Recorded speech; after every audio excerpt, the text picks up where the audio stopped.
Mapagpalang araw po sa lahat po ng ating mga SSS pensioners. Welcome po sa aking YouTube channel. Sa lahat po ng mga SSS pensioners, lalong-lalo na po sa mga first batch pensioners at second batch pensioners, lahat po ba nakareceive na po ng inyong 13-month pension at December 2025 pension? Ang date na nabanggit na December 1 at December 4, yan ang official crediting date ng pag-release ng inyong 13-month, kasabay na rin po ang ng inyong December 2025 pension. Alam niyo po ba, meron pa ding mga SSS pensioners ang hindi nakakuha nito?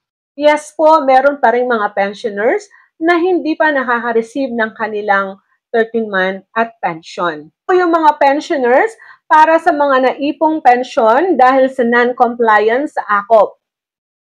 Ang kanila po ay matatanggap nila sa December 16, 2025. So, yung mga pensioners na naipon po na pension dahil sa hindi pag-comply ng AKOP, matatanggap nila ang kanilang naipong pensyon na 30 months sa December 16, 2025. Ang pag-comply po ng AKOP ay napakahalaga, lalong-lalo na po sa mga pensioners na dapat mag-comply ng AKOP. Para hindi masuspend o maantala po ang inyong pensyon, mag-comply po kayo ng AKOP.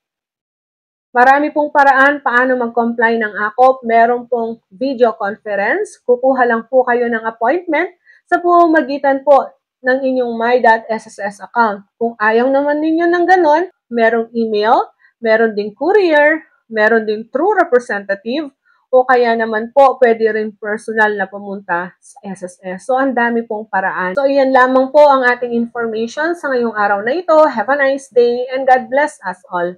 Ito po ang inyong lingkod, Pro Information Hub.